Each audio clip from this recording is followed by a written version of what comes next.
call retarded people retards. You call your friends retards when they're acting retarded. That's what she said.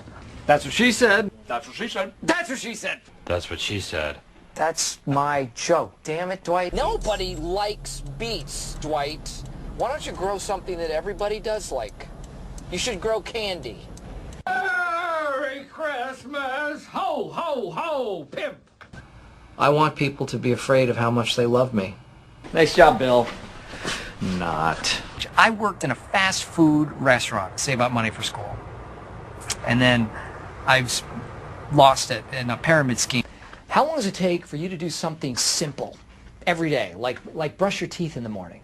I don't know, like 30 seconds? Oh my God. That's 3 times as long as it takes me. What do you say? Let's gangbang this thing and go home. Good? I told Dwight that there is honor in losing, which, as we all know, is completely ridiculous. When people say something's mutual, it never is. But this was mutual. I do think that I am very approachable, but maybe I need to be even approachabler.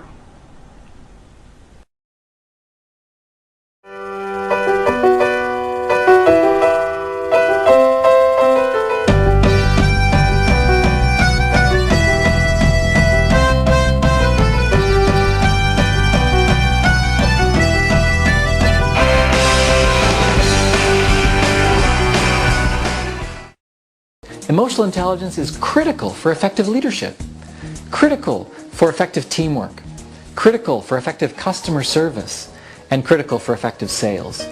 If you think about emotional intelligence as being the basis, the foundation, the core competency required for effective communication, well, then you absolutely have to think about emotional intelligence.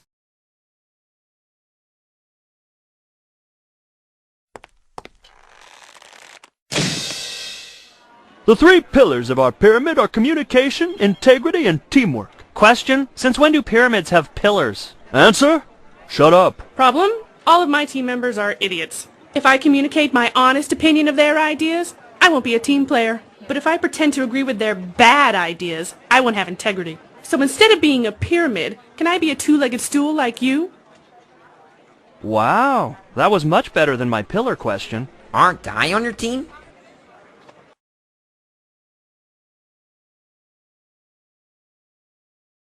Emotional intelligence helps us develop impulse control, assertiveness, empathy, real valuable skills when we're offering feedback, particularly where we want to make sure that the individual receives the feedback for the purpose of growth, not hears it as criticism.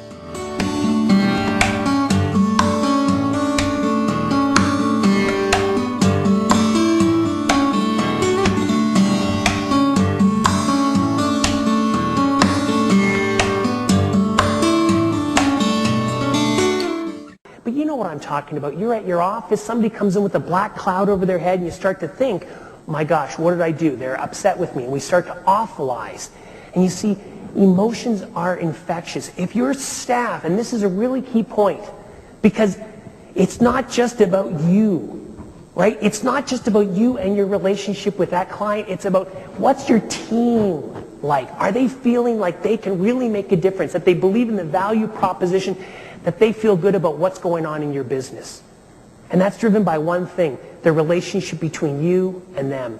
In large organizations, you know, we see that people don't leave organizations, people leave people. People leave their direct manager.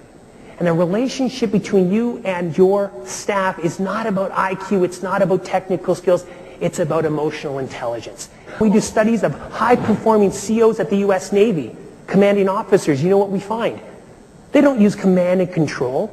They actually are very good at using emotional intelligence.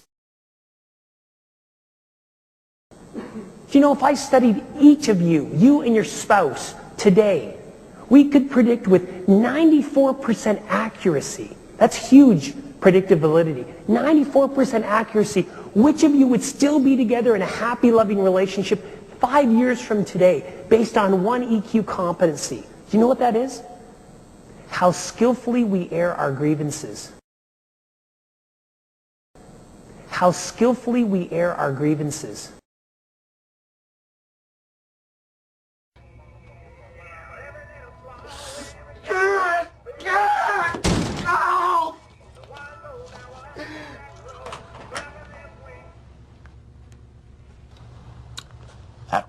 overreaction.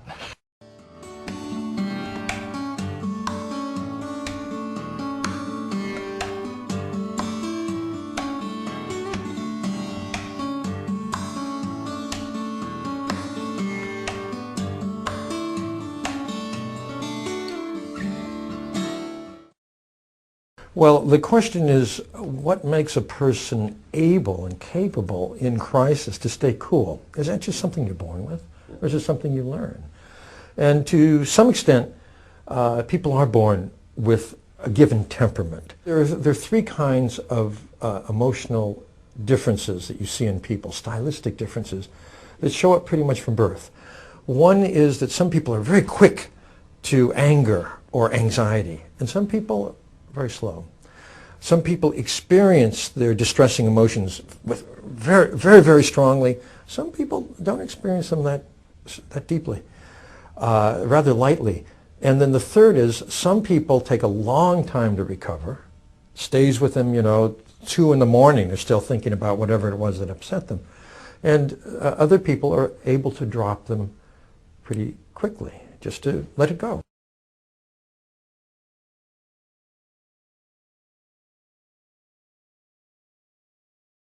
Well, there are 4 factors. First of all, there's the social awareness, so understanding kind of what's going on within the room, and relationship management. That's how you kind of deal with your emotions with other people. But before that, there's your own self-awareness, understanding kind of where your own emotions are, and then there's also your kind of your self-management, so how you would be able to kind of control your emotions, whether you're with the people or without people.